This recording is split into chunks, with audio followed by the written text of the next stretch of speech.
Power Hour with John Lee. And that's Attila the Hun. Attila. So I've heard people pronounce it Attila. I think they're just trying to be clever. I think we all know it was Attila. Unless we can go back in time and ask his mum, we're going to stick with Attila. Thank you very much. So the Hun was born in 406 AD. Oh, it's fucking 1600 years ago, a little bit more. Or whatever.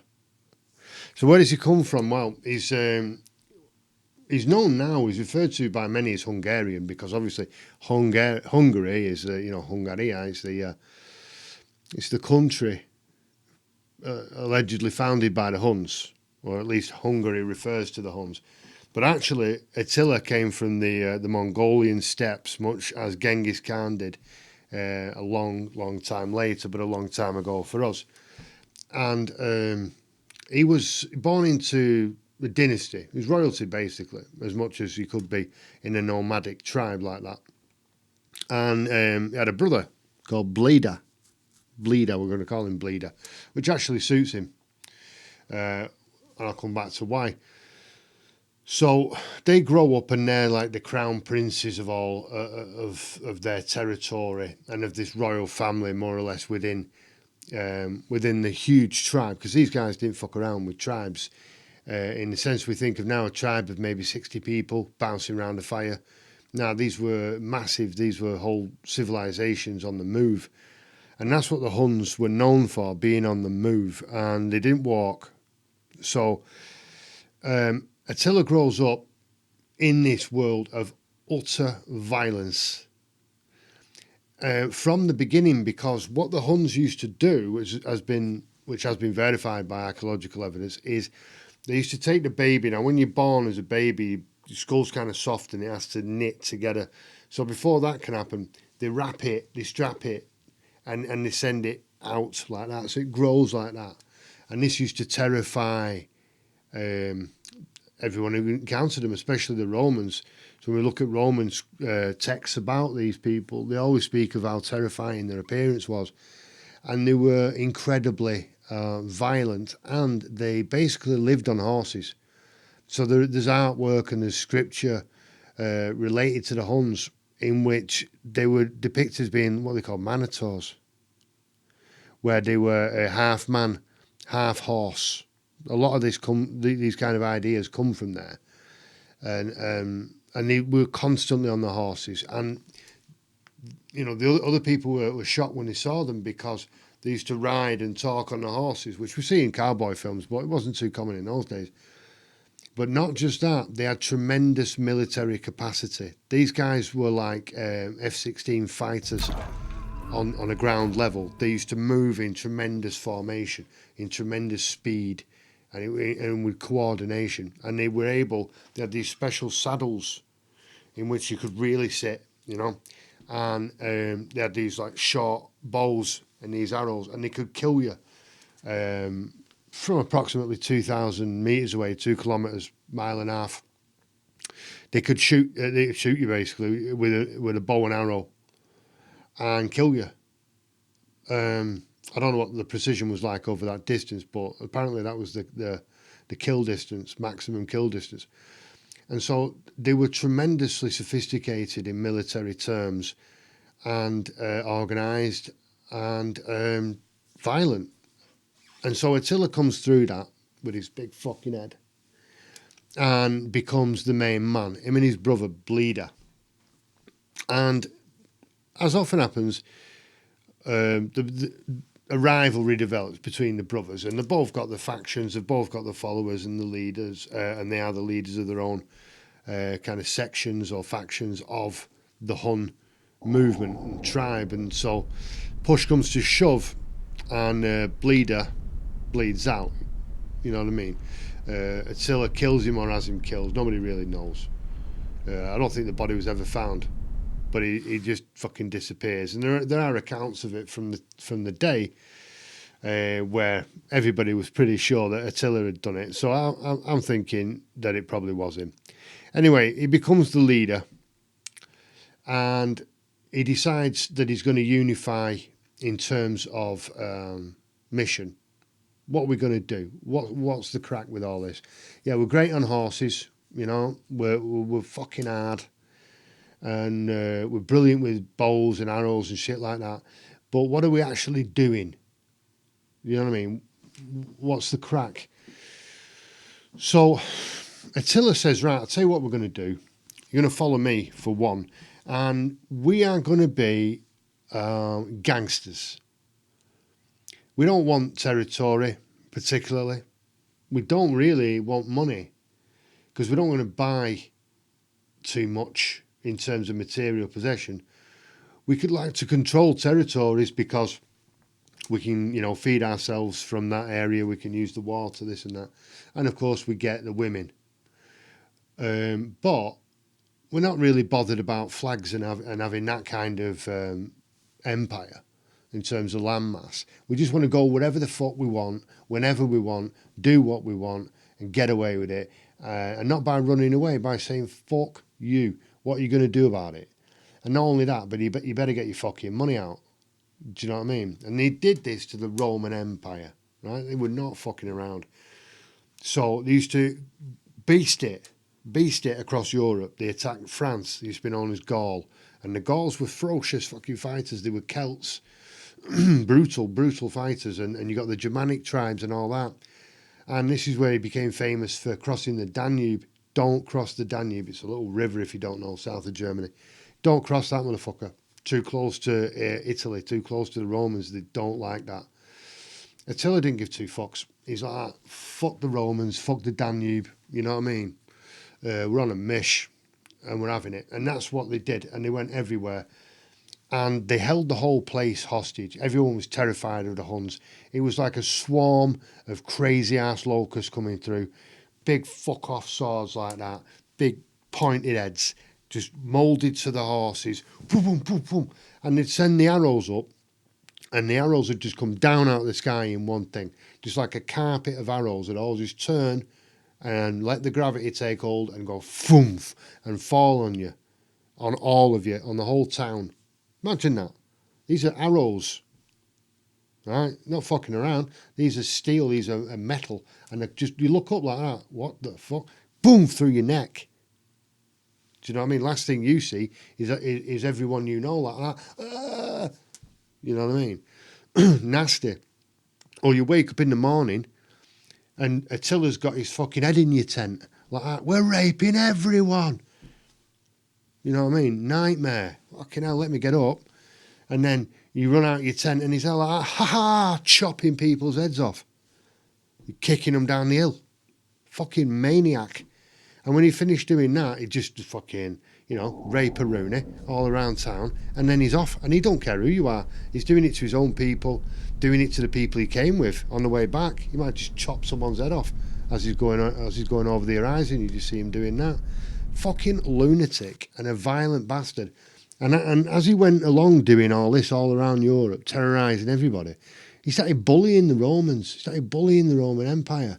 Going to Rome. I want my coin, you bitches. You know what I mean? Bring it out and put it on the floor. You know what I mean? Don't antagonise me while you're at it. Because I will chop you up. You know what I mean? And I'll rape your ladies, to use a nice word, which I don't think Attila would have done. And so they've got to bring your money out, and then we'll take some women. We'll have some slaves, and we'll kill a few. Kill that fucker there. I don't like his face. And then box it all off on your cart, you know, and do one. And fuck off over the hill. And that's what they did. And they just kept going back and bullying the Romans. Absolutely bullying them. Bitching them out, really. Embarrassing them, showing them up. And it wasn't exactly at the height. I mean, the Roman Empire was dulling at this point. You're talking 400 AD, so it was kind of at a period of time where the Romans were starting to wear piss-poor uniforms. And a lot of them were gathered from different countries around Europe. They were more like mercenaries or conquered peoples. And gone with those, the Roman legions, you know. That was a thing of the past, really. And they were more kind of cobbled together. And they were taught the ways of the Roman legions of, you know, maybe a couple of centuries before. But they weren't hard enough to deal with the Huns the way that they would have done probably a couple of centuries or 400 years before that. They were invincible. Anyway, what happened to Attila? Well, he got found dead. Suspicious death, that's all we know. So I'm thinking someone within the tribe decided to kill him, decided to take him out. I also think Alexander the Great was taken out by his own people because it just wouldn't stop. There's got to be a point when you've been doing this for 10 years, 15 years, 20 years, and you get up and you're fucking knackered and you're looking at your scars and you're trying to remember who you used to be. And this guy walks out and says, right, fuck it, we're having these cunts over here. Oh, for fuck's sake, mate, can't you just leave it? And then, they've gone in his tent in the morning, just found him like that. And I think that's what happened to Attila. So we're going to rock it down to Africa. And this guy came around a long time before. Now, where's Carthage? That's in modern-day Tunisia. You're talking about the most northern point of Africa. So you're rocking it right into the belly of the beast, really, right into the middle of the Mediterranean. Okay, so you've got Carthage here on the tip, and then you've got Sicily, and obviously you've got Malta rocking it round there, and these kind of Sardinia, Corsica, these main land masses of Mediterranean islands, and then you've got the Italians over the way, you've got the Romans, you got the French, you've got the Germans up over here, the German tribes. And Egyptians are not too far. They're down the road on your right-hand side, and then you can go around and see the Turks if you want. And so, pretty tricky area, always has been. I'll come back to that because it's just an interesting point that I want to make about it. So, Hannibal rises to power. And we all know, I think most of us have heard the name Hannibal. Even if you remember the A-Team, the main guy, Mr. T was the main guy, you know what I'm saying? But the leader was Hannibal, and that name was taken from this dude. And Hannibal's father was a guy called Hamilcar Barca. So you see Barcelona, and they call themselves Barca. Barcelona was actually founded by Hamilcar Barca, who was the father of Hannibal. And apart from kicking the shite out of the Spanish all the time, which is how we founded Barcelona, Hamilcar Barca went to war with the Romans. This is really like a couple of hundred years BC, before Christ, when the Roman Empire was kicking and was hard. And they went to war with the Carthaginians because they were battling over the same sea space. You see, the Carthaginians had ruled the Mediterranean for centuries. And the Romans they were more of a land force until this point, and then they thought, fuck it, let's have the Mediterranean as well. And they were cocky, the Romans, definitely. And so Hamilcar wasn't having this, and he went to war with the Romans, and that became known as the Punic War, as the first Punic. There were two. And he never lost a battle, but the toll of the war, became clear to the politicians in Tunisia, I suppose. I mean, it's Carthage, but I don't think that's the entire country. That's the area. It's much like Rome is not Italy, So the politicians there, they said, right, stop the war. These Romans won't fuck off, never. And they were quite right. So Hamilcar had to come back, and he hated the Romans. And he brought his son up, Hannibal. He brought him up to hate them. He taught him that. He instilled that in him. He brought violence into his life from the beginning, and this was directed to make this young boy a beast, and not just a beast physically, but mentally as well. And he actually showed him human sacrifice. Don't know what religion. I mean, I think they were Muslims, but the Muslim world is extremely diverse, so I'm not sure how you would describe it in modern terms. I don't think there's any human sacrificing going on, but I mean, we've seen this in all religions. Get your Bible out. But he shows him a human sacrifice, and before they go into Spain, when Hannibal's only a kid, 9 years old, and apparently he took it on quite well and said, right, yeah, death to the Romans, innit? And everyone noticed this. I mean, it was written about, in people's diaries and whatnot, that the kid just went, right. And then he spent a lot of time in Spain growing up, Hannibal. And he was war. He was the product of war. He was a war baby and the product of war, and he became a warlord. And to the point where, when it came time for Hannibal to become more prominent, under constant bullying by the Romans, actually, the Romans would, because, you know, that's what when you're building an empire, you're kicking the shite out of anyone who gets in your way, and then you kick the shite out of them once in a while, just so they don't get cocky, you know. And that's what the Romans used to do. And they used to do it not by sending their own people everywhere. They'd conquer an area and put somebody in charge, or some local guy in charge, and say, right, you're us now. You represent us. Okay, so you're going to live like a king, but you represent us.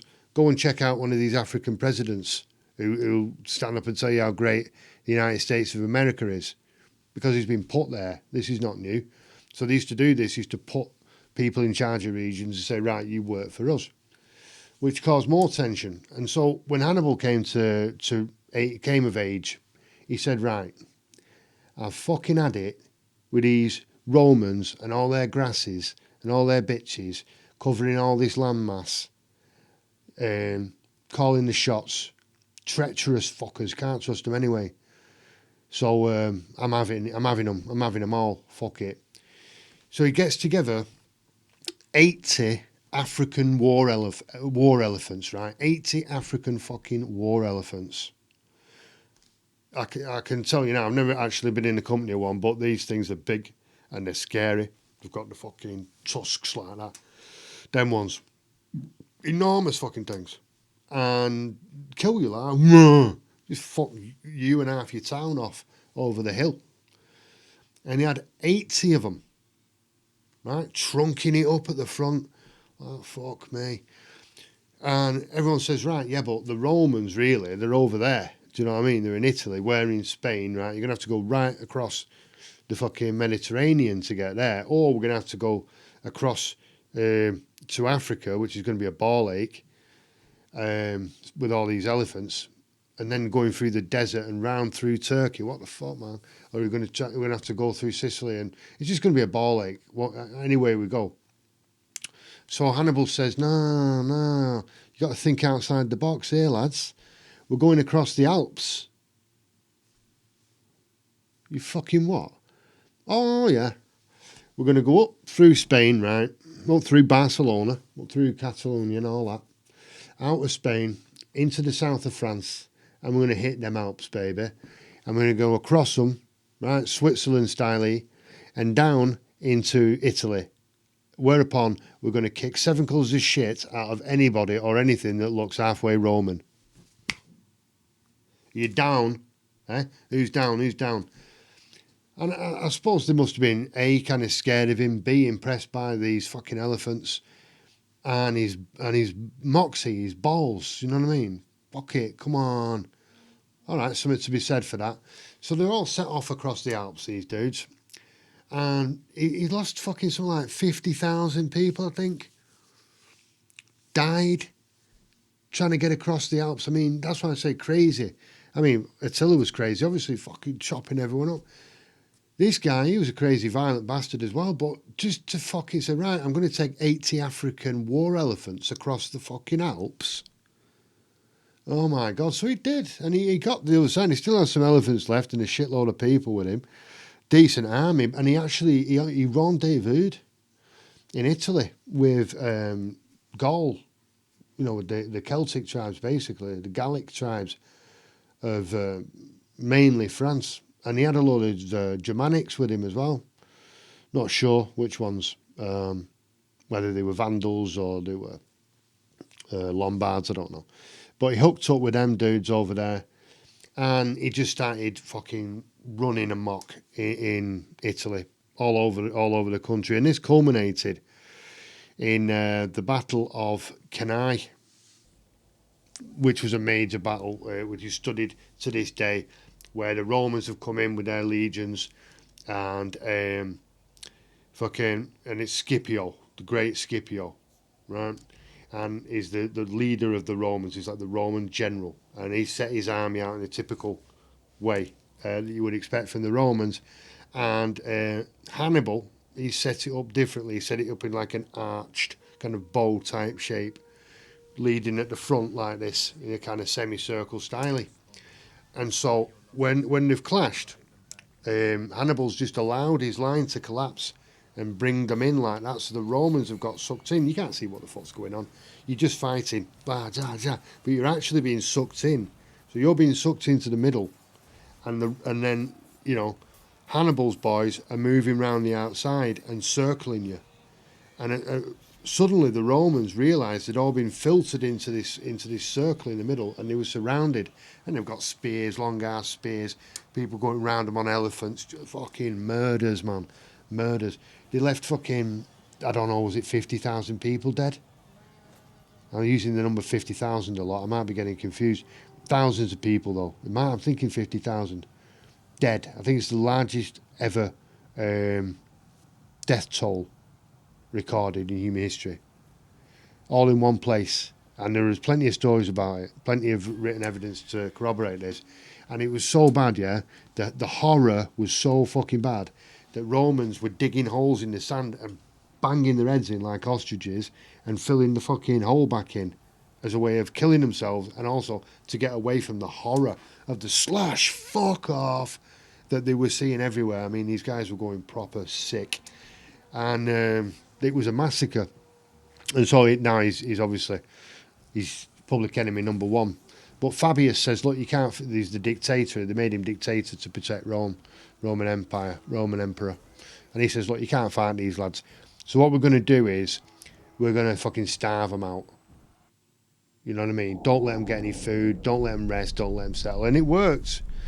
And eventually he goes on the run, Hannibal, eventually. But he comes out of retirement, more or less, to meet Scipio II. He's the son of Scipio that he beat in the original battle. And Scipio II was there and actually rescued his dad from Hannibal's forces. But Scipio II was hard as fuck.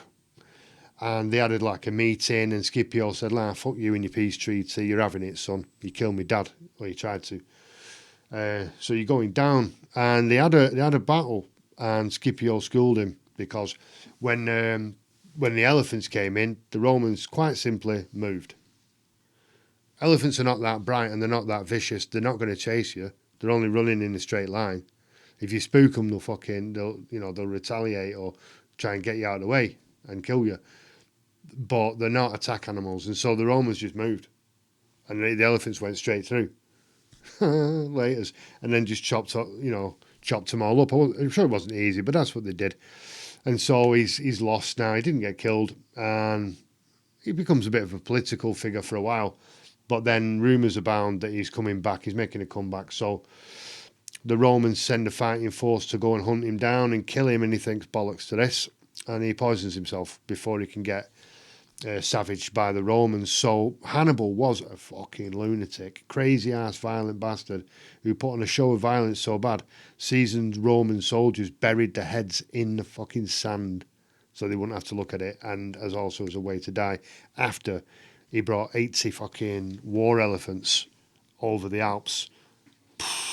Who does that? Now